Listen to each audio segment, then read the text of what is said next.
Radio 91.3 KDKR Decatur, Dallas, Fort Worth, and 91.3 KYJC Commerce. Portions of KDKR programming do not necessarily reflect the views of this station, its management, or staff. Prudent Money with Bob Brooks is sponsored by the Prudent Money Foundation on 91.3. Well, inflation, Plan A versus Plan B, we're going to talk about it all today. We're going to take a look. Stay tuned for Prudent Money.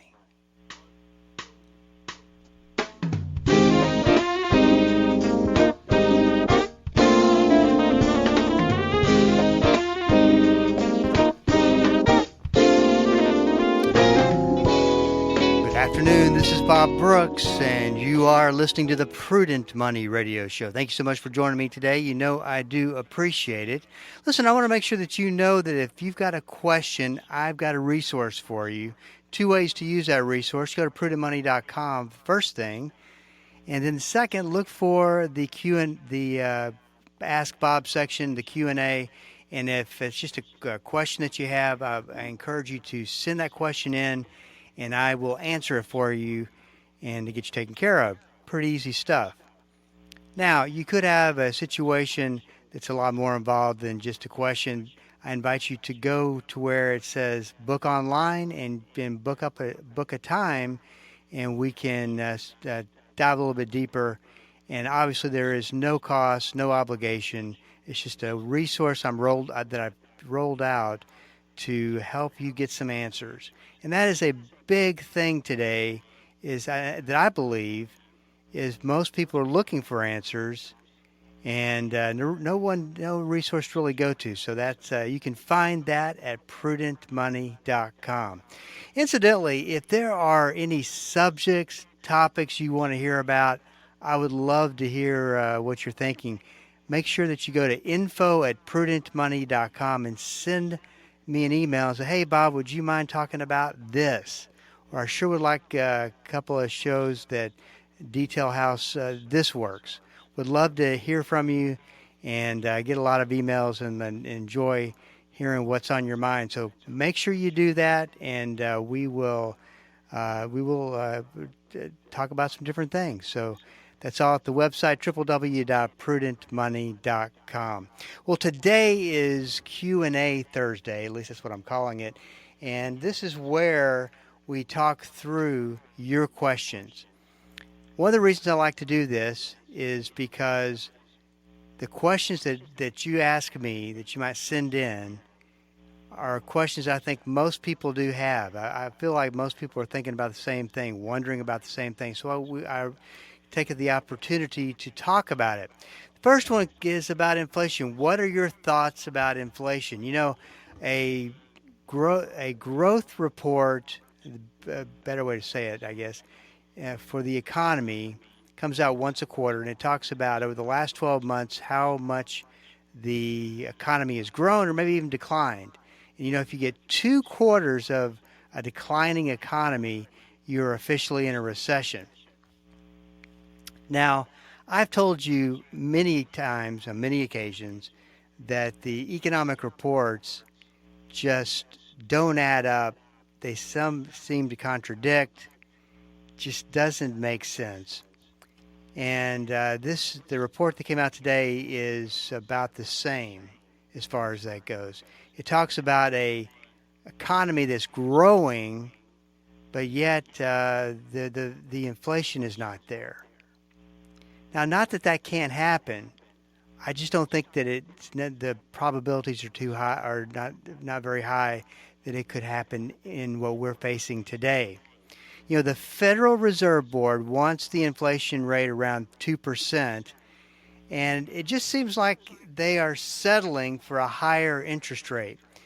As I've said, there is a way to fix the inflation problem.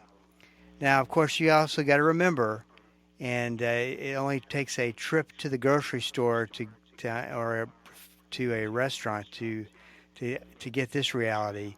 There's a big difference between what the government says is inflation and what's coming out of your pocketbook and my pocketbook. And the question is, can we live within the government's numbers? So we'll just play with those numbers, knowing that they're higher, of course. But they want the inflation rate down to around 2%. The inflation rate, I think, is like at 3.4%.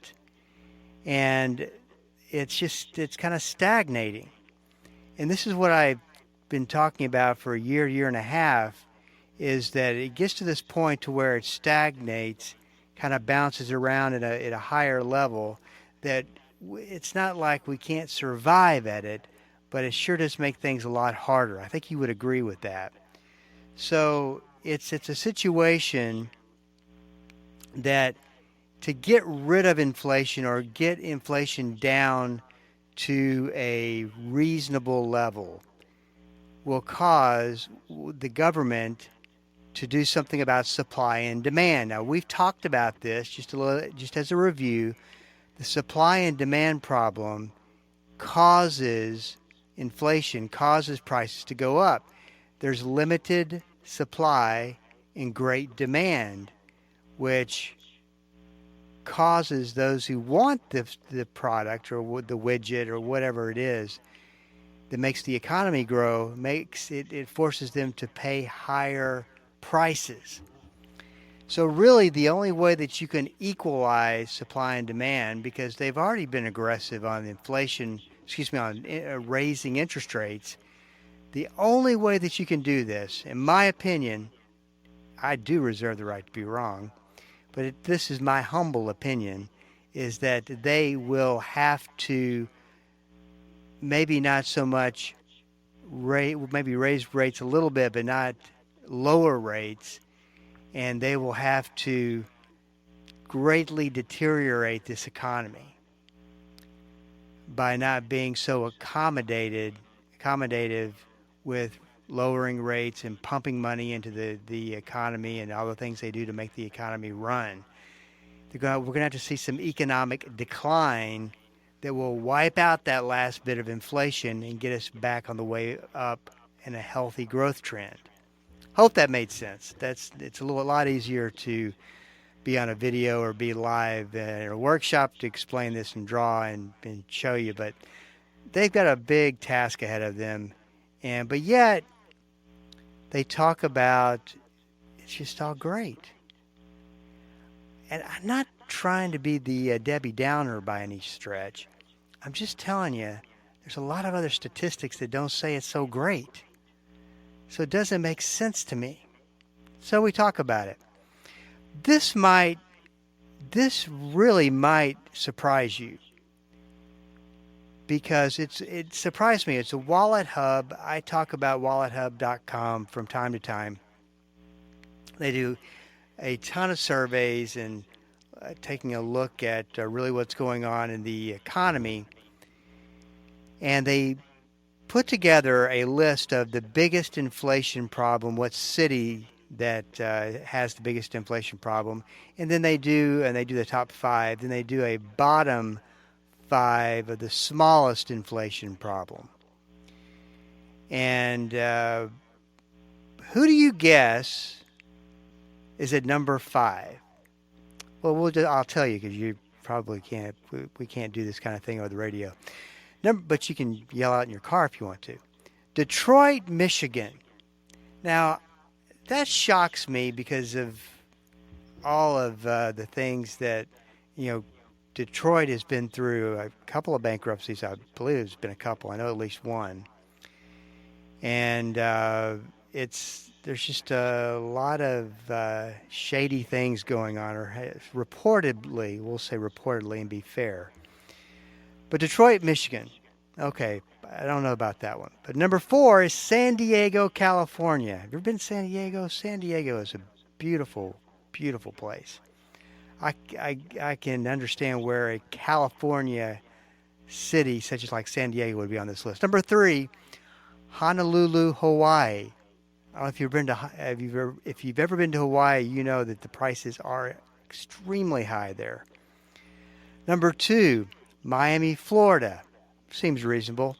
Number 1, Dallas, Texas.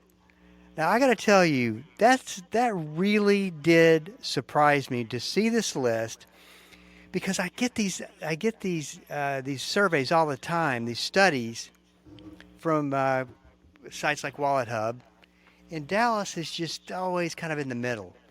Never too hot, too cold, just right.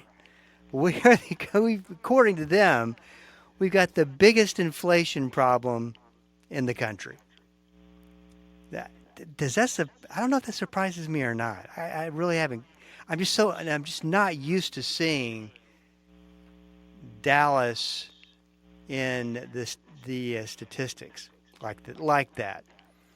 The bottom five, starting with the top number from best to worst: Minneapolis, Minnesota; San Francisco, California. That didn't surprise me. Baltimore, Maryland. Don't really know enough. Phoenix, Arizona, and then the smallest inflation problem. Actually, San Francisco, California, which in the top five of the smallest inflation problems. That surprises me. Anchorage, Alaska. So maybe there's just not a whole lot going on. It's really cold. People aren't out spending money, I guess. So this next quote, and I'll wrap it up with the economy and what's going on.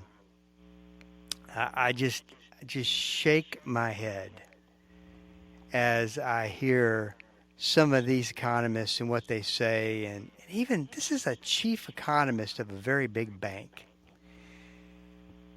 She says about the incredible growth numbers we had today and the inflation numbers, the two components together added up to what she calls supersonic Goldilocks. And they call it the Goldilocks economy because it's not too hot, not too cold, just right.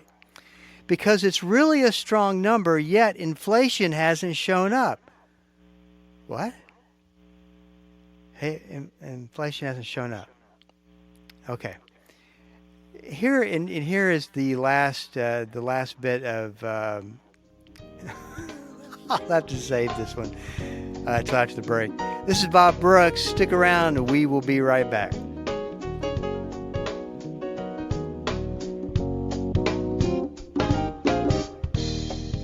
Dynamic, practical, life-changing. There's no point in going to church and not letting the Christ who gave birth to the church on the day of Pentecost change your life. Join us each day as Pastor Paul Shepherd applies the timeless truth of Scripture to everyday life. It's Destined for Victory on this great station. Weekday afternoons at 3:30 here on Bible School Radio, KDKR. Dr. Charles Stanley. If you look around you and see that you're doing better than other folks, I want to tell you that's no criteria of what you have the capacity to do once you begin to win in the spiritual life. It is what God has set is His goal in your life. The teaching of Dr. Charles Stanley on In Touch, helping you grow in Christ every day. In Touch, weekdays at 12:30 here on KDKR. In 1 Corinthians, Paul reminds us to run the race of life to win the prize. Join me, Dr. Erwin Lutzer, for Running to Win. Be strengthened to finish your race with confidence. Weekday mornings at 8 o'clock here on KDKR. Welcome back. This is Bob Brooks, and you are listening to the Prudent Money Radio Show. Thanks so much for joining me today. You know I do appreciate it. If you got a question for me, www.prudentmoney.com. Send it in. Love to answer it for you. Love to get your questions. Lets me know what's going on. Lets me know what you got on your mind. And that also is great for show prep because it prompts me to make sure that I'm staying relevant with what you need to know. Then if this is too big for an email and you need a phone call, I want to be available to you. So just book some time on the online reservation. We'll call it a portal. How about that? And we'll give you a call, get you taken care of. And there's no cost, no obligation, or any of that. Just trying to provide resources. Okay, so I'm going to wrap this up about what. This was the last quote. Now, I'm certainly not trying to be disrespectful. Everybody wanted, she's talking, this is the chief economist at a bank. I'm just going to leave it at that. At a big bank. And she says about the growth of the economy and everything is great, which it would just be different if every economic indicator was kind of pointing to the same direction. But that's not happening. Everybody wanted to have fun. People bought new cars, a lot of recreation spending as well as taking trips. I can't make that up. People are not buying new cars. And they certainly aren't buying them at this interest rate. Anyway, I don't know. Who knows? It's beyond me. So the second question, let's go ahead and jump to it. Heard your show yesterday. What is the worst case scenario for real estate? We never really talked about that. We were talking about Mark Pfeiffer comes on the program once a month and talks mortgages and interest rates and real estate markets and that kind of thing. And we were the question is, what is the worst case scenario? Because if you'll notice, it just seems like everybody's expecting this just to reignite and according to some statistics, I wouldn't know this for a fact, but according to some statistics, the markets are still the real estate markets are still really hot. I guess. I don't know. I just go off what's reported. But the worst case scenario is, I think, is if interest rates don't go down. Now you can spin that information and say it a different way, but I believe that we're in a kind of landlocked here in a range where interest rates are not so great, and it is without question a supply and demand issue, and there is way more demand than supply. I'd like to know what the absolute real numbers are for that ratio, but I think at some point, home prices need to start coming down to get sales going, and that is the biggest issue that we're looking at. So, I think that most people think that interest rates will go down. They'll be down by the end of the year. Of course, we got a lot of stuff, highly technical word, coming down the pike this year. You know what's interesting to me is that we have a presidential election this year. I'm sure you're going, is that all you can really bring to the program? Is that? No, but let me finish. Does it seem like we've got a presidential election this year? I mean, except for a little bit of the banter back and forth.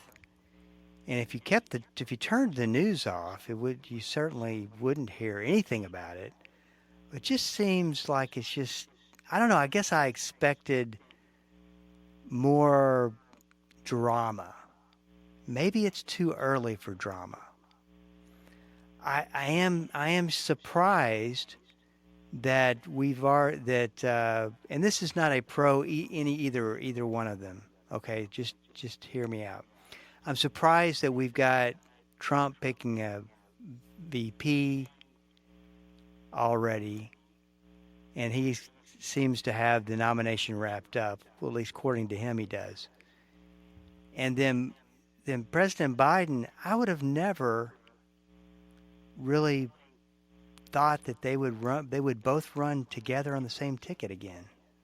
But hey, I don't always get everything right by any stretch.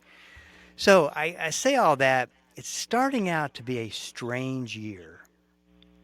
And we got a lot of things in front of us that will affect interest rates, that will affect the markets, and so forth and so on. So I can't imagine the markets I can imagine the markets getting, the real estate market's getting better, much better. But I don't know that the bubble environment is something that we're going to go back and see again for a long time. So we'll see. It's hope for the best. There's a lot of great people in Dallas-Fort Worth area. I think that we live in somewhat of a bubble because things are really, I mean, we're fortunate. God blesses this area, and we're not suffering through a lot of the things that a lot of other parts of the country are. So we will see what happens. Number 3, why is it that analysts on CNBC and other financial news media are so positive all of the time? Well, that's what their job is. I mean, one part of the answer to that is that's what their job is. And 2, it comes down to agenda and optics. The financial media is always trying to build on creating an optic. And the optics that most people that goes towards is really the positive optics of what is happening, what's taking place, because nobody wants to see the worst case scenario come, economy go into recession, market go back into a decline, and all that kind of thing. So they want to see, obviously we all want to see positive stuff. So that's part of it, and and a lot of it too is that you have people in the media regurgitating what they hear from Wall Street, and they report it, and they add a little bit of their opinion in there. So I think that I always remember as a good example, the financial crisis back in 2008, as so many people would be so very positive as the market was dropping 35, 40. It's kind of one of these themes where it's always a good time to buy, no matter what's happening, no matter what, as the market drops. So, and then the thing about numbers and numbers that come out, those numbers can be, economic numbers they can spin them in so many different ways and make those numbers say anything that they want. So it's something that you kind of got to filter out a little bit. But yeah, most people are extremely positive, and I hope they're right. I really do. Well, what I feel led to do is give you the other side of the story. You take that, you mesh it with what's going on, what they say is going on, and you come to your own conclusions. Because at the end of the day, God has appointed you as steward of what He has given you, and you got to make decisions, and you have to really know what's going on, and knowing what the right decisions are to make. This is Bob Brooks, and you are listening to the Prudent Money Radio Show. Thank you so much for joining me today. You know I do appreciate it. Hey, I want to make sure that you know about a resource that you can ask any question that you need to, and I'm happy to give you thoughts, opinions, and that's email through prudentmoney.com. And if you have a question that's a little bit more in depth than going through a Q&A, going through an email, you can sign up for some time that we'll talk on the phone. We'll get Alyssa will get it all set up, and we'll give you a call and talk about your situation. Love to do it that way too. Once again, there's no cost, no obligation to that. It's just I deeply appreciate the fact that the people who do listen to the program and who read what I write and put out on the website, and then there's a lot of people who listen to the podcast, which I really appreciate that. So I want to give back and make sure we have resources to help you get those questions answered. I'd like to think that you're growing and getting educated on the way money works, and that this whole platform is working. So that is all at prudentmoney.com. This is Bob Brooks. If you got a question for me, please go to the website, prudentmoney.com, and send it in, because we are all out of time. Till we do meet again next time, keep the faith and have a great rest of the day.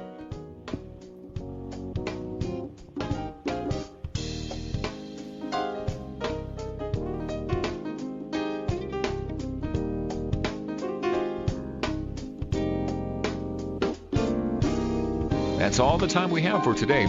Questions or comments for Bob, or to find out more great information like what you just heard, visit www.prudentmoney.com. Be sure to join Bob Brooks again for the next edition of Prudent Money.